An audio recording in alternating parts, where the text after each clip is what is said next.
যুক্তরাষ্ট্রের হার্ভার্ড বিশ্ববিদ্যালয়ের $230 কোটি ফেডারেল তহবিল স্থগিত করেছে ট্রাম্প প্রশাসন। বিশ্ববিদ্যালয়ের কাছে হোয়াইট হাউসের কিছু দাবি প্রত্যাখ্যানের কিছুক্ষণ সময়ের মাঝেই ট্রাম্প প্রশাসন এই সিদ্ধান্ত নিয়েছেন। জানা যায়, ক্যাম্পাসগুলোতে বিদ্বেষ মোকাবেলা করতে হার্ভার্ডকে একগুচ্ছ দাবির একটি তালিকা পাঠানোর কথা জানিয়েছিল হোয়াইট হাউস। ঐতিহাসিক এই হার্ভার্ড বিশ্ববিদ্যালয় থেকে এ যাবৎকাল 162 জন নোবেল পুরস্কার পেয়েছেন।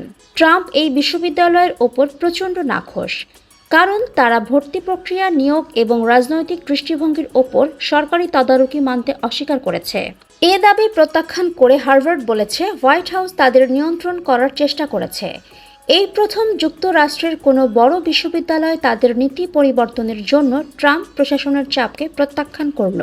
ট্রাম্প প্রশাসন আনুষ্ঠানিকভাবে অভ্যন্তরীণ রাজস্ব সেবা সংস্থাকে অনুরোধ করেছে যাতে তারা এই খ্যাতনামা শিক্ষা প্রতিষ্ঠানের কর ছাড় সুবিধা বাতিল করে। নিজের মতের সমর্থন না পাওয়ায় ট্রাম্প বিখ্যাত এই বিশ্ববিদ্যালয়কে উপহাস করে আরও বলেছেন, হার্ভার্ড একটি সম্মানজনক শিক্ষা প্রতিষ্ঠান হিসেবে আর বিবেচিত হতে পারে না। একে বিশ্বের সেরা বিশ্ববিদ্যালয় বা কলেজগুলোর কোনো তালিকায় রাখা উচিত নয়। হার্ভার্ড তামাশা, এটি ঘৃণা ও মূর্খতা শেখায়। শিক্ষা প্রতিষ্ঠানটিকে আর কোনো কেন্দ্রীয় তহবিল দেওয়া উচিত হবে না।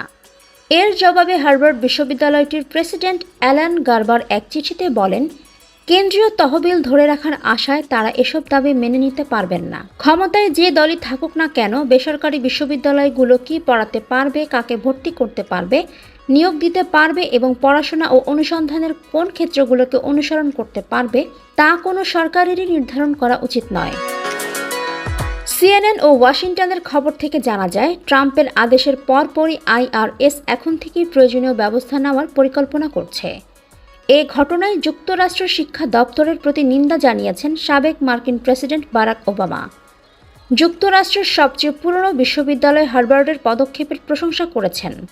তিনি বলেছেন, শিক্ষাঙ্গনের স্বাধীনতা হরণের বেআইনি ও আত্মঘাতী চেষ্টার প্রত্যাখ্যানের মধ্য দিয়ে হার্ভার্ড অন্য উচ্চতর শিক্ষা প্রতিষ্ঠানগুলোর জন্য একটি দৃষ্টান্ত স্থাপন করেছে।